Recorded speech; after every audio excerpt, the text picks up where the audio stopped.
முருகன் உங்களுக்கு துணையாக இருந்தா இந்த அறிகுறிகள் கண்டிப்பா வந்திருக்கும்.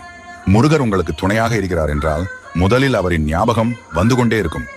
எதற்கெடுத்தாலும் முருகா முருகா என்றும் ஓம் சரவணபவ என்றும் கூறுவீர்கள். அவர் மீது அன்பு அதிகரித்துக் கொண்டே போகும். அடுத்தாக வேல், சேவல், மயில் இதெல்லாம் பார்க்கும்போது உடனே முருகர் ஞாபகம் வந்துவிடும். அது மட்டும் இல்லாமல் வேல், சேவல், மயிலை அதிகமாக பார்த்து கொண்டே இருப்பீங்க.